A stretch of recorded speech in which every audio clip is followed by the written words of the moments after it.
Thanks, Chris. 1233 on 1430 WBEV. Time for today's community comment. Here's Craig Warmbold. Well, thank you very much, and good afternoon. Welcome to Community Comment. On Community Comment today, we technically begin our election coverage. We did have a candidate earlier in the week in a race that features two assembly candidates. We've got another assembly race that we're going to be covering on Monday and Tuesday of next week, featuring Mark Bourne and Dick Bennett, and then on Wednesday and Thursday of next week, the state Senate race, where incumbent Senate leader Scott Fitzgerald is facing a challenge from Democrat Michelle Zahn. In fact, we'll wrap things up next Thursday with all the details that you need to know about the November 4th election from Dodge County Clerk Karen Gibson, who hasn't been in since voter ID was mandated by the courts. Shortly after that appearance, the U.S. Supreme Court changed the rules on that. Voter ID is not in place, though you might need some type of identification if you want to register at the polls. Something to keep in mind there. We'll get all those details from Dodge County Clerk Karen Gibson next week, Thursday. Our election coverage today, a race that we've been talking about for some time on the radio since the announcement earlier this month by Dodge County Sheriff Patricia Ninman that she would be running as a write-in candidate. That followed a unsuccessful bid for sheriff in the August primary. Her challenger, Dale Schmidt, is in the studio here with us, and we are going to have two 20-minute segments of programming coming up here. Each candidate has been afforded equal time, and there was a coin flip to determine who would go first in terms of order, and the candidate who is going first is Dale Schmidt, and I want to welcome you into the studio and say thank you very much for joining us on the program today. Good afternoon, Craig. I'm glad I can start and end your week this week. Yeah, you are bookending it, aren't you? The format similar because we want our listeners to know a little bit about who you are, maybe those who are just hearing about you for the first time. Your opening thoughts, your opening statement, if you would. Well, first I'd like to start by saying thank you for listening today. Thank you for being an educated voter. I'm going to start with my background and let you know who I am. I was born in the city of Beaver Dam at Hillside Hospital. I was raised in Waupun. My parents are Jeffrey and Gloria Schmidt of Waupun. I have one sister. Her name is Jennifer. She's married to Dan. They live up in Oshkosh. My grandparents have all passed away, but I would imagine many of the listeners may know them. My grandparents on my dad's side, Arlo and Marge Schmidt of Beaver Dam. On my mother's side, Ed and Shirley Krause. They lived out on Highway J south of Beaver Dam, between Beaver Dam and Lowell, for much of their life. I'm married. My wife, Cassandra, and I have a daughter, Caitlin. My wife works at John Deere in Horicon and has worked there for 15 years. Our daughter, Caitlin, is 9 months old today. She's beautiful and she's a lot of fun, and she's I'm not going to lie, she's a good political tool as well to take out and shake hands. We're animal lovers. We have 3 dogs. I have my golden retriever, very smart dog, and my wife has her ankle biters. And we have a herd of cats as well. My education. I attended Waupun Public High School up until 6th grade, or public schools until 6th grade. And then I attended St. John's Lutheran School in Fox Lake. And then I went to Winnebago Lutheran Academy, where I graduated from high school. I began working towards an associate's degree in business at UW-Fond du Lac after high school, and then I changed majors, and I went on to obtain an associate's degree from Fox Valley Technical College in police science. My law enforcement background. I've been a certified law enforcement officer since 2000. I'm a standardized field sobriety test instructor. I'm a drug recognition expert.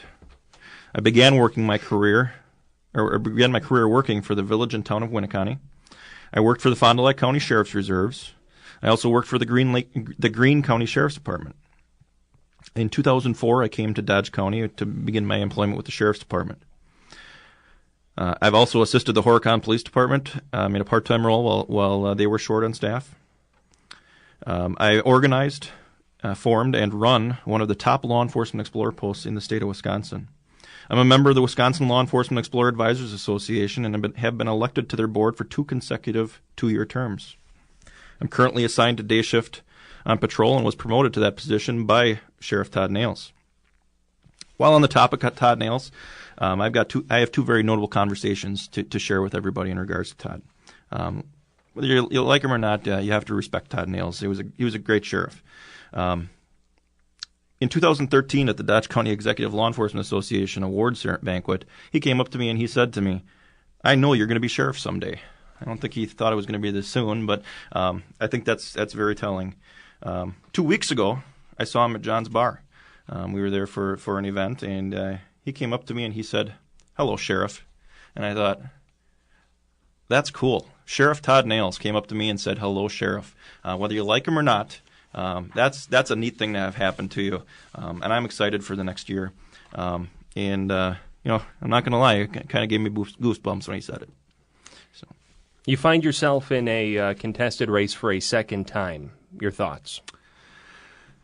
Well, my thoughts are that the people spoke in August, but unfortunately, I need everybody to come back out in November. And if you voted once, I need you to go vote again. I'm confident we are going to win again, and we're going to move forward come November. It's unfortunate that this has come up, and unfortunately, over the last last couple of weeks here, we've had some personal attacks that have been coming out, and to me, that's inappropriate. We need to rise above that, but the public needs to know what's going on. I understand that as someone running for public office, that I am going to be subject to personal attacks. I can accept that. But what is unacceptable is when my opponent's campaign will publicly attack others who are not even connected with this campaign. On another note, there were also other comments made on a Facebook page yesterday that called me a woman hater. I love my wife. I love my daughter. Those around me will tell you that it couldn't be farther from the truth. In fact, if that were true, my wife, my mother, my aunts, my sister, my treasurer, my good friends, and coworkers like Deputy Jamie Bilter, and a majority of our dispatchers would be disgusted with me. My pastor at church would be having a conversation with me, counseling me on this. None of this is true. They all support me and will not be afraid to tell you what kind of character I really have. Now, this was done on Facebook yesterday, and last night those posts were removed, and they claimed that the administrator has also been removed, but it was left up all day. And what really gets me is there was no apology given to myself or to anybody else for these comments. It was simply that we took it down. I find it to be disgusting. As a result of these comments, I'm going to make a request to my opponent. For the good of the citizens of Dodge County, for the good of the employees of the Sheriff's Department, for the good of the public safety of Dodge County, enough is enough. Apologize for the comments which were made as they were hurtful. Also, I would ask for the good of the county, stop dragging the department through the mud. Let's move on. Withdraw from the campaign and let the department and the public begin looking forward to the future. In terms of the comments about woman hater, your opponent was on the. We had a conversation, with your opponent shortly after your appearance here earlier this week on Community Comment. You had mentioned about high heels clicking through the hallways and that striking fear in some employees. In regards to those statements, she used the word sexist. Your thoughts? I am not sexist. That was not a sexist comment at all. It was simply an observation that we make. Like I said, I'm a loving father. I'm a loving husband. I for anybody to call me sexist is just out there. I made that comment because it was a true statement, and simply because she doesn't like it doesn't mean it's a sexist statement. And I'll stand by that. You want your candidate, you want your opponent to withdraw from the race because of the comments that were made on Facebook yesterday. Well, that and among the other things that have come up throughout this campaign. At this point, it's gotten dirty. We've gone through this once. It's time to let it go. It's time to move on, and I think it would save some integrity on her part. Personnel records have been a part of this renewed campaign in the November race for sheriff. The personnel records your opponent put up online, and when you spoke with us earlier this week, you indicated a reason that you didn't want to put those online in regards to family safety. What is the method now by which people can look at your personnel records, and what might be in there that would be of interest? Well, let's talk about that.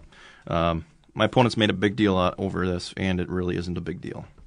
I'm going to stress that my opponent first asked for it in the 12th hour of the campaign of the election, knowing it would take several days for me to get it from Human Resources. In fact, she screamed out her demand at the end of our last debate after her time had expired, with only 4 days before the election, 2 of which those days were weekend. On Monday, I requested from HR my personnel file. They said they would contact with me when it's ready. They have not contacted me, and I intend on contacting them this afternoon to find out what's going on. That just shows. Here we are 5 days later. I still haven't gotten it. How would I have been able to get it at that time? After that election was over, I felt, well, there really was no point to bring it out in the first place. I really had no reason to come out with it anymore. And then she demands it again last week. So I went and I requested it. And I said that I'm going to set up a meet and greet. I have a place picked out. I have a time, hopefully, that I can do this at, and I'll release that once I have my file in hand, but I still don't have it. So, in the meantime, I'm going to talk about it, and I'm going to tell you what the smoking gun is that's in my personnel file that my opponent wants to come out. There are some positive things in my personnel file as well. I'm going to highlight the ones that my opponent wants to talk about, and I'm not afraid to talk about them as she claims. First one, on January 1st, 2005, I was working third shift. I was asked to work day shift as well. I responded to a crash. The crash was a serious crash that mangled the vehicle that was involved. 2 people were flown to Milwaukee via helicopter. I was in charge of investigating the accident, the OWI procedure for the driver, and I ended up impounding the vehicle due to severity of injuries. During the attempted search of the bloody wreckage, I missed a gun that was in a difficult location to get to. I was not aware it was there, as no one had mentioned it to me. Captain Glenn Wallace went out to the car later that summer and tried to locate the gun with the family. They did locate it. It was rusted, and he was understandably upset. He called me in and asked me about it. I explained to him that I made a mistake, and it was unlike me.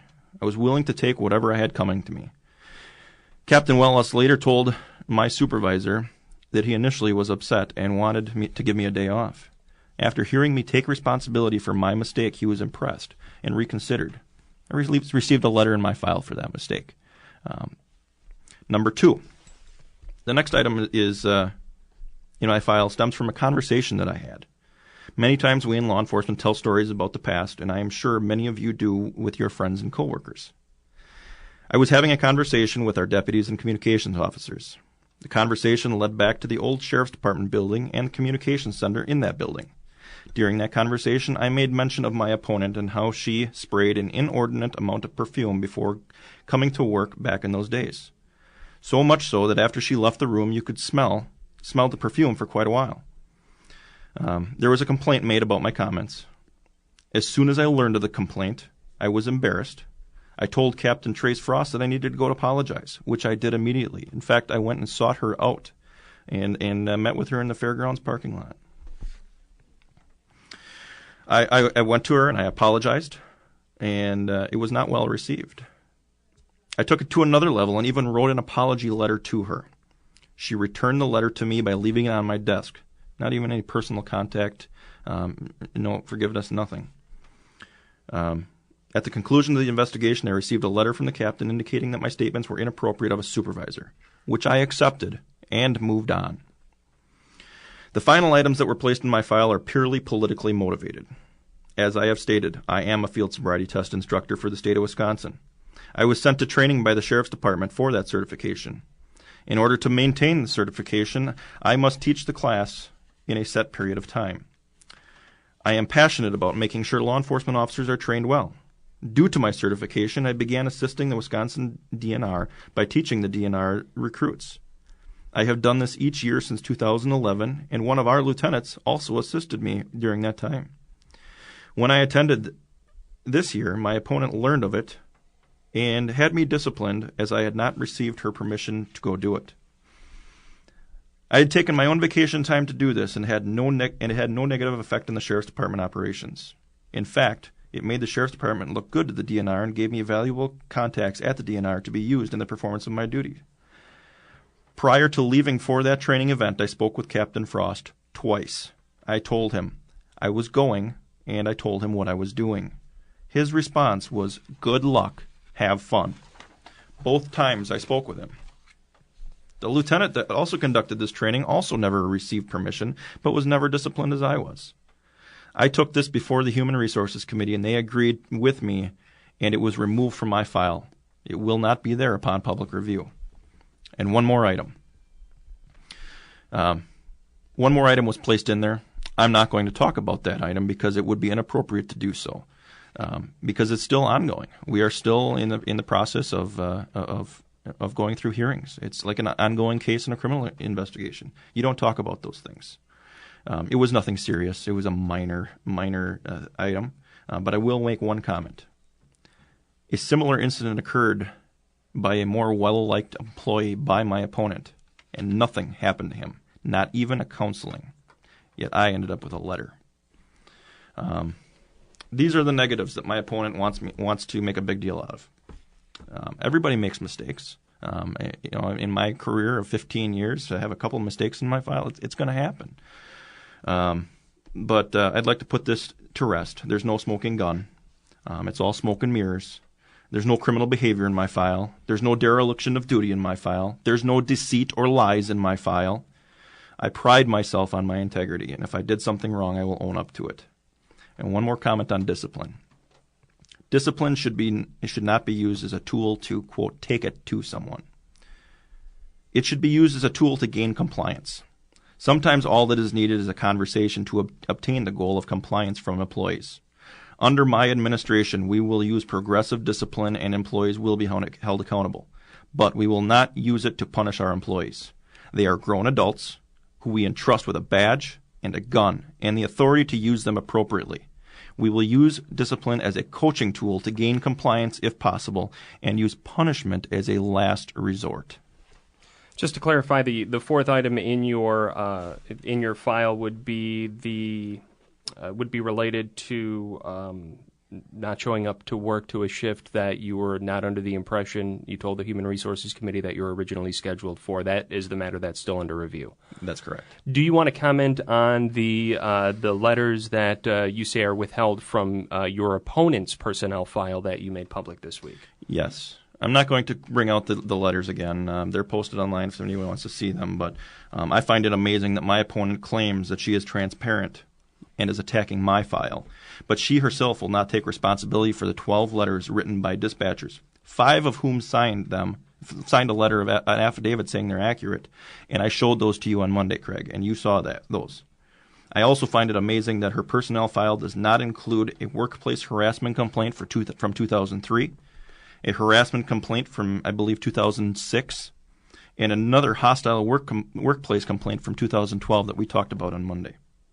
She claims that her skills as a supervisor have improved, but I'm here to tell you that it is the exact opposite.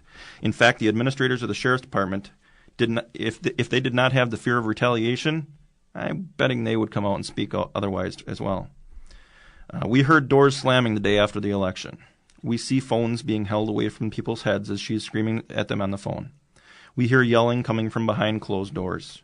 In some of those letters from the dispatchers, they stated that she treated them like children. Well, the children are listening and they know what's going on. And at that point, I want to end this conversation on the personnel file. I will say no more of it other than when I release my personnel file. I will say no more of it in regards to hers. From this point forward, we look forward to the future. That's what we need to be doing as a sheriff's department and as a community. This has been we've been dragging it through the mud for long enough. It's time to move on. And we do have just a minute or two left in this segment. I do want to ask you one question about your personnel file because you do have a couple minutes. You mentioned before that you had some positives in there. Do you want to take a moment to highlight some of the positives here before we end this segment? Sure. Sheriff Todd Nails, I recall, gave me a letter of commendation for my work with the Explorer Post. And I put a lot of hard work and dedication into that. We've received national awards, and if anybody were to belittle that program, I'd be very upset. It's a great program for a lot of kids. We've got a lot of good law enforcement officers. We have one working for us on the Sheriff's Department. Throughout the state, we've had our explorers go out and have done a fantastic job working in other agencies. My performance reviews that I've received have been exemplary. Every once in a while, you get a low mark, but everybody gets one here and there. You got to make improvement. You can't. We're not perfect, but for the most part, my performance reviews have been very good, especially this last one. And even Joe Raines, the director of HR, made a statement in this last hearing that we had that yes, this is a very good personnel report or review when it was brought up in my file, and I take a lot of credit or a lot of pride in my work. I work hard. I work very hard, and I work hard not only at my job, but I work hard at making sure that we have a comfortable environment to work in at work. The guys that work for me on day shift enjoy working for me, and I look forward to working for them and with them in the future. Dodge County Sheriff's Department Sergeant Dale Schmidt, the lone candidate on the ballot in November 4th after he won the August partisan primary, defeating incumbent Patricia Ninman, who will be joining us a little bit later in the program. We do have a second segment with Dale Schmidt that we will be bringing you here after the break on